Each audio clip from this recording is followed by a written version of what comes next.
자, 그래서 1단원의 첫 번째, 두 번째, 세 번째 챕터는 위용원에 있는 B하고 C 스텝을 한번 정리했고요. 방정식하고 복소투도 해야 되는데 지금 전체적으로 2차 함수 최대 치수가 워낙 중요해서 그냥 제한된 범위가 없는 최대 치수는 중상 과정이 있었어요. 이게 판별식이랑 같이. 그러다가 교육 과정이 바뀌면서 고1 과정으로 올라온 것 뿐이고, 과거의 고1 과정은 제한된 범위가 원래 있었기 때문에 시험 문제에서는 유형질이 나올 가능성은 적지만 그래도 연습은 해주셔야 돼요. 그래서 대표적인 문제를 내가 하나만 풀어보면 과거 중3 문제입니다. 요 문제예요. 652번. 요게. 자, 과거 중3 건데 일단은 우리가 최고차항계수가 음수니까 위로 블록인 거는 이제 대부분 알고 계실 거고, 함수 값은 뭘 구하는 거냐면 y값 구하는 거예요. 그 y값을 그린 게 포물선이고, 그 y값 중에 가장 큰 위치 꼭지점 좌표죠. 얘가 가장 큰 값을 가기 때문에 우리가 이런 경우는 최대값을 갖는다. 맥시멈. 그러면 반대로 아래로 블록인 이참수가 있을 때는, 이거 원이 그려졌네. 자, 이렇게 아래로 블록이 이참수가 있을 때는 y값이 가장 제일 작은 게 꼭지점의 좌표. 얘가 미니멈 최소값. 그래서 과거 중3 때는 요걸 가지고 우리가 이제 공부도 하고 시험도 보고 그랬는데, 이게 이제 고등학교 과정에서 올라오다 보니까 시험에는 나 같으면 안 되겠지만 그래도 나오는 학교도 있겠죠. 자, 해봅시다. 첫 번째, 주어진 fx가 쭉 있는데 최대값을 GA라고 한다. 그럼 이게 무슨 말이냐? 자, fx를 마이너스로 묶어주고, 자, 완전 제곱해 주려면 반띵의 제곱이 필요하죠? 반하고 제곱하니까 a제곱. 그러면 더했으니까 빼기 a제곱인데 앞에 마이너스 때문에 플러스로 바뀌어요. 그래서 a제곱 두 개 있는 거랑 4a랑 상수 더하기 2. 즉 여기서 언급한 대로 최고차항계수가 음수니까 위로 블록, 즉 최대값이죠. 뭐가? 꼭지점의 y좌표, 요게 최대값이에요. 다시 하나 말하면 여기 GA라 이거죠. 두 번째, 자, 최대값 GA는 지금 우리가 구한 요 놈인데 여기서 문제가 이제 두 개 있는 거죠. 얘도 A에 관한 2차식인데 A의 최소값을 가져라. 왜? 최고차항계수가 양수니까 아래로 블록이 돼서. 그래서 한 번 더 표준형으로 해주면 반띵의 제곱 더하기 1, 그 다음에 빼기 1인데 없어졌네. 그러면 얼마가 나와요? 그냥 0이 나오네요. 얼마일 때? A가 마이너스 1일 때. 이렇게. 그래서 제한된 범위가 없는 경우는 과거 중3 거라서 간단하게 그냥 정리하는 차원에서 보시면 되고, 우리 이런 거 하나만 좀 더 해봅시다. 654번. 아까 단원 정리할 때도 챕터에서도 이제 필수 유형인가 방정식 할 때도 얘기했지만 F하고 G가 같다고 놓고 세운 이 2차식이 얘 그 X좌표가 근입니다. 얘가 알파 근, 얘가 베타 4. 그러면은 교점의 X좌표가 다음과 같습니다. 그러면서 뭘 물어봤어요? 최대값을 물어봤죠?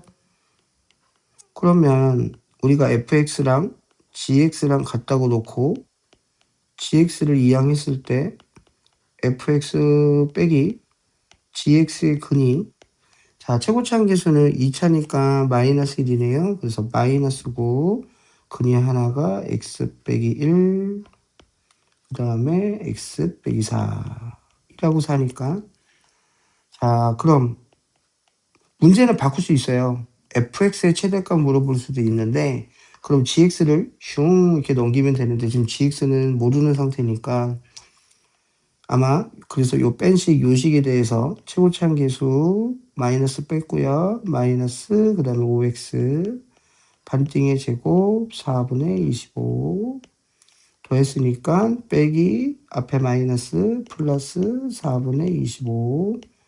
원래 있던 상수는 뭐였죠? 플러스 4니까 밖으로 빼면 마이너스 4. 그러면은 위로 블록 확인됐고 얘는 4분의 4, 4, 16 빼니까 4분의 9 그래서 위로 블록이니까 얘가 최대값.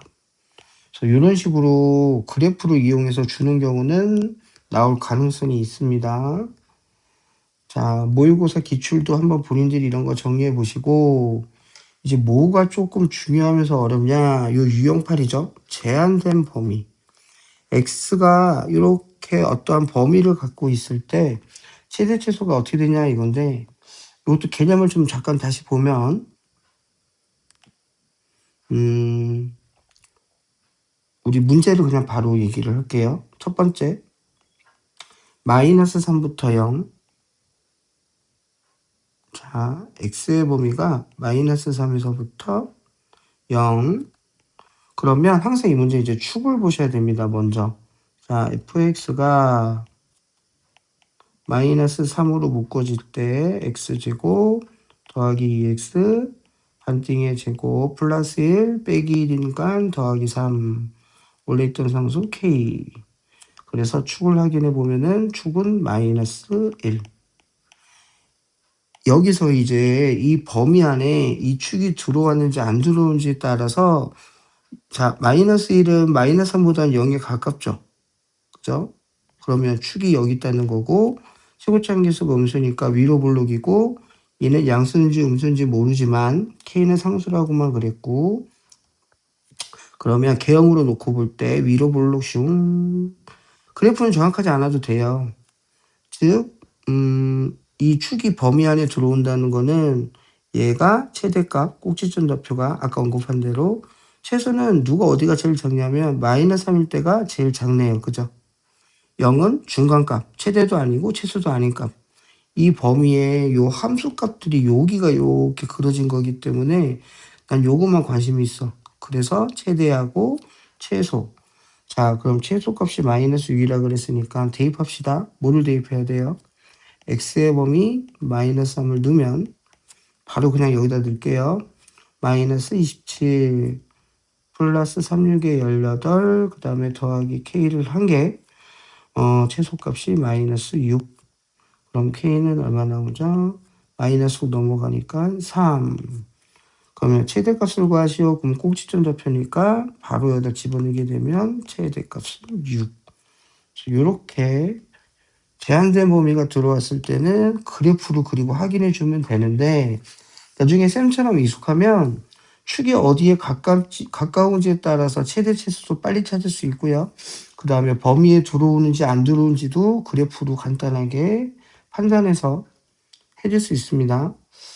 자, 우리 한 번만 더 풀어볼게요. 중요. 이번에는 두 번째 유형 같은데 축을 일반적으로 주는 경우는 쉬운 거예요. 다만 구간이 이렇게 변수를 갖고 있거나 두 번째는 축이 변수가 될 때 그게 좀 어려운데 그거를 조금 나중에 집보때라 좀 연습을 많이 좀 해놓고 시험 준비를 하는 게 좀 맞는데 자 봅시다. 일단 첫 번째 할 수 있는 게 표준형으로 바꾸면 얘는 마이너스 x제곱 마이너스 2x 반띵의 제곱 플러스 1 빼기 1이니까 플러스 1 돼서 마이너스 2. 자, 축은 1입니다. 위로 블록이고 꼭지점 좌표도 나왔어요. 자, 두 번째 할 거 그러면 구간을 확인해야 돼요. 자, 구간은 요걸로 해볼까? 자, x축에 대해서 하나는 마이너스 3, 하나는 a.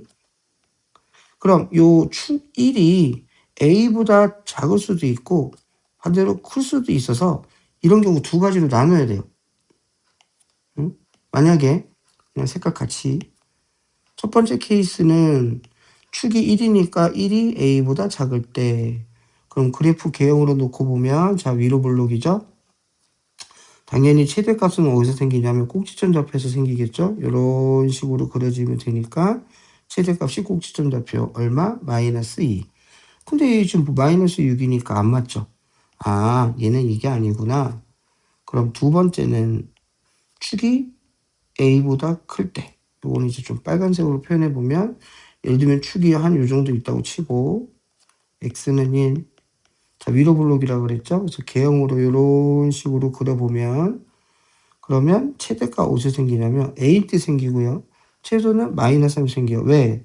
이 구간에서만 내가 함수값만 보면 되기 때문에 꼭지점좌표는 이때는 최대가 안 됩니다. 다시 말하면 A에서 생겨요. 그래서 여기를 A를 넣으면 자 마이너스 A 제곱 더하기 2A 마이너스 3 얘가 최대값이 마이너스 6 그러면 A 제곱 마이너스 2A 넘어오니까 마이너스 3은 0 되죠. 그래서 A는 3 또는 마이너스 1인데 아까 전제 조건이 1보다 작아야 되기 때문에 3은 안 되고 마이너스 1만 되는구나. 그래서 정답이 2번. 그래서 제한된 범위는 크게 아까 풀었던 유형, 그 다음에 두 번째 이렇게 변수, 구간이 변수일 때, 그 다음에 축이 변수일 때가 있어요. 그것도 조금 아마 이제 뒤쪽에 나중에 그 단원 정리할 때 조금 살펴보도록 하는 걸로 하고요. 말한 김에 요거 하나만 살짝 얘기하고 요거는 한 번 더 정리해 볼게요. 공통 부분이 있는 경우. 그래서 자 우리가 2차입니다. 2차를 제곱하면 4차죠. 4차식은 우리가 배운 적이 없고 지금 못 다뤄요. 이건 이제 미분할 때 다루니까. 그래서 공통 부분이 있을 때는 우리가 보통 이렇게 치환을 하는데 이때 뭐가 중요하냐면 치환한 t는 범위를 남깁니다. 그래서 내가 수업 때 자주 했던 말 호랑이는 죽어서 가죽을 남기고 사람은 이름을 남기고 t는 즉 치환 요놈은 범위를 남깁니다. 그래서 헷갈리면 그냥 y라고 생각해 주시고 문제가 두 문제 있다고 보시면 돼요. 이 범위에 대해서 t의 범위 혹은 y의 범위를 찾아준다고 생각하고 그러면 표준형 바꿔주고 플러스 1이니까 2개 남죠. 자, 그 다음에 축 그리고 개형 간단하게 그리는 것도 쌤처럼 이렇게 연습해 주셔도 좋고 정확하지 않아도 됩니다. 자, 축이 1 확인됐죠? 그럼 1은 어디에 가깝죠? 2에 가까워요. 그 다음에 아래로 블록입니다. 꼭지점 좌표는 양수네요. 그럼 개형 그리면 이런 식으로 그려질 겁니다. 그죠? 그럼 여기에 대한 범위가 여기서부터 즉 t가 혹은 y가 여기서부터 슝 내려오다가 여기까지 그래서 멈춰요. 여긴 꼭지점 좌표 최소값이겠죠? 최소값이 현재 얼마 나왔죠? 2. 그럼 최대는 마이너스 1일 때니까 마이너스 1을 여기다 집어넣으면 6인가요? 그죠?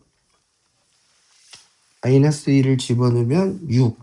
그러면 이 t의 범위가 2부터 둥어는 들어가네요. 그래서 t가 6까지 된다. 이게 첫 번째. 그런데 아까 그랬죠? 이 문제는 두 번 푸는 거라고. 그러면 문제를 바꾸어서 t가 이 범위일 때 그러면 y는 아까 우리 이제 치환한 식 t 제곱 마이너스 6t 더하기 얘를 한 번 더 더해 주는 거예요. t 빼기 3 플러스 9 마이너스 9니까 마이너스 7. 그래서 마찬가지로 t가 헷갈리면 그냥 뭐 x라고 생각해 주셔도 되고 이런 문제는 아까 언급한 대로 문제가 2개 있는 것 뿐이다. 자, t가 축이 3입니다. 3은 이 구간에 들어오죠. 어디에 가깝죠? 2에 가깝죠. 그 다음에 아래로 블록인데 이번에는 음수네요. 개형만 보면 되기 때문에 내가 이런 식으로 개형이 그려질 때 그러면 구간이 2부터 6이었으니까 함수값도 여기서부터 여기까지만 즉 최소값 마이너스 7 최대는 6에서 생깁니다. 6을 여기다 집어넣으면은 9 빼기 7이니까 2가 되세요. 그래서 최종적인 정답 맥시멈은 2, 미니멈은 마이너스 7. 두 개를 곱하시오. 그러면 정답은 마이너스 14.